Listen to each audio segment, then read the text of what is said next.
Karnataka's Haveri, where a gang rape accused took out a victory procession after being released on bail. This has sparked a lot of outrage across Karnataka and the country. These are gang rape accused in the 2024 Hanagal gang rape case.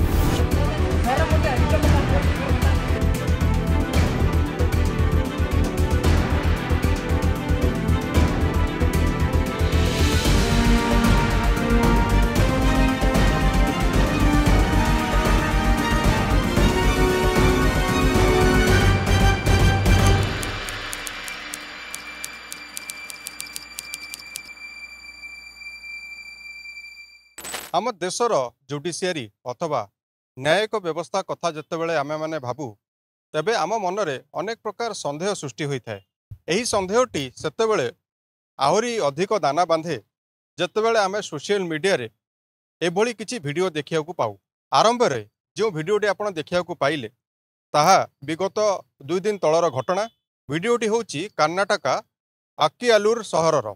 एही सहरर एक मुख्य रास्ता रे किछि जन युवक जो भली भावे उल्लास मनाउचंती, जो भली एक रोड शो से माने आयोजन करुचंती, से रोड शोटा कौनसी नुआ गाड़ी किनिबा खुशी रे नुह किंबा कौनसी जगह रे निर्वाचन जितिबार खुशी मध्य नुह। एमाने हेले हार्डकोर क्रिमिनाल्स।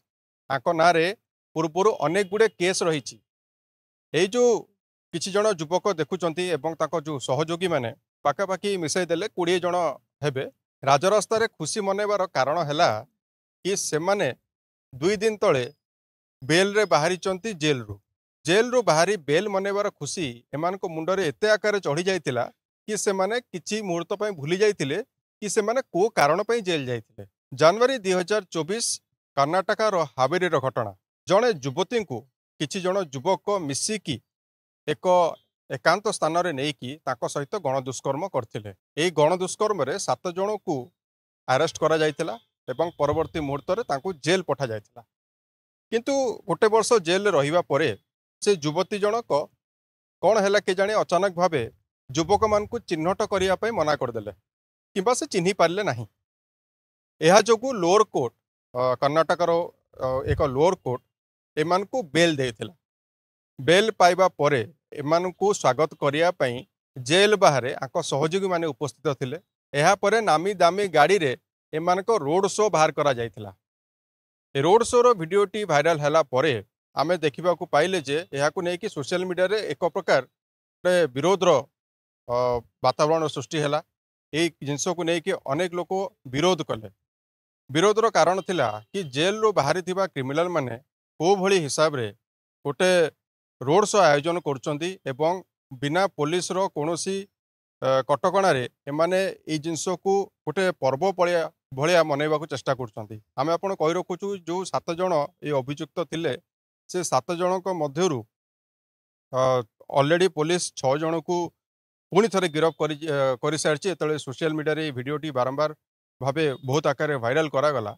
सेते बेले एई 7 जण अभियुक्तों को मध्यरु 6 जण को पुणी थरे गिरफ करा गला एवं सप्तम अभियुक्तों को वर्तमान पुलिस खोजा तार चलैछि एवं खूब शीघ्र ताकू मध्य गिरफ करा जिवो बोली जहा कर्नाटका पुलिस पक्षर सूचना दिया जाइछि। किंतु एथिरे प्रश्न उठुछि कर्नाटका रे थिबा सिद्धारमैया सरकार एमानकर वर्तमान जो कार्यशैली एमान जो भली भाबे निज शासन व्यवस्था को चलाउचंती ताहाको नै कि वर्तमान अनेक प्रथम कथा हला जदि आपण माने कन्नड़ भाषा जानि नाहंती एवं कर्नाटकार कोनोसी भी सहर विशेषतः जदि बेंगलोर रे जाई कि आपण माने सेटल होगा को चाहिए कि चाकरी पाई जिबे कि जाई कि सेठी गोटे व्यापार वाणिज्य किछि गोटे करिया को चाहिए ताहाले आपण को अनेक प्रकार असुविधार सम्मुखीन होगा को पड़िबो। प्रथम असुविधाटी हैला सेठिकार लोकालाइट माने आपण को विरोध करिवे।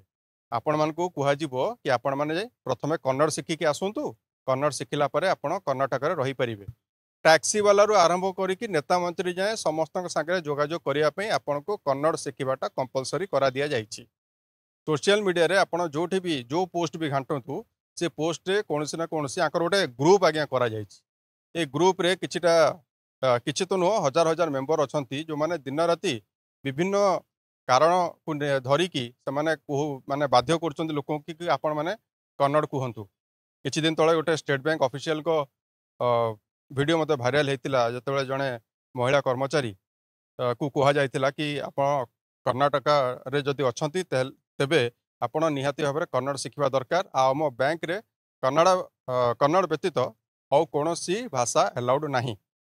ये जिनस को जो से महिला जनक विरोध करते जो भिडटी सोशल मीडिया अनेक आकार भाइराल होता भाइराल हवा पर बैंक मैनेजर जनक विरोध में कार्यानुष्ठान नि तुरंत भाव ट्रांसफर करा अन्यत्र गोटे ब्रांच को ट्रांसफर करा डेली बेसिस रे एमती गुंडागर्दी आपण मैंने देखा पाँच। तो ये जो सिद्धारमैया सरकार आज्ञा अच्छी कर्णाटक रे ये जानी ये को दलर जितेबाला कांग्रेस बारंबार भाव गोटे आंदोलन चलाऊँगी देशर अनेक स्थान रे कि आम महिला सुरक्षा को लेकिन आम चिंतित बोली बारंबार जो कांग्रेस दाबी करुच्ची से जगार आम कांग्रेस को प्रश्न करने चाहबू कि जनवरी 2024 रे कर्णाटकर हावेरी रे जो गणदुष्कर्म घटनाटी घटिला तो क्यों आधार रे से अभियुक्त मान को वर्तमान लोअर कोर्ट तांको जामीन प्रदान कले कहीं से महिला जनक युवक मान विरोध रे प्रमाण दे पारे पुलिस कौन करुला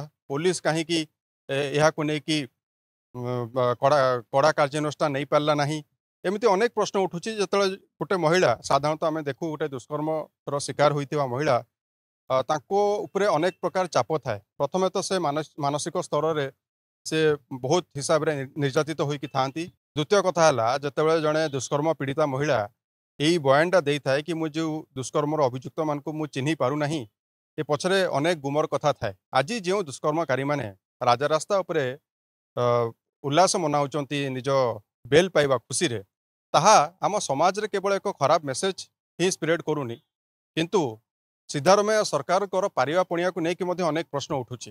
देशर न्याय व्यवस्था उपरे अनेक लोकों को वर्तमान सुधा 100% विश्वास एबे सुधा भी आसीपारी नहीं किंतु तापर जितेबाला एमितिया वीडियो सबू सोशल मीडिया रे भाइराल होता है तेबे यह एक भुशुड़ुथिबा न्यायिक व्यवस्थार ज्वलंत उदाहरण बोली अनेक लोक मतामत देइचंती। नमस्कार।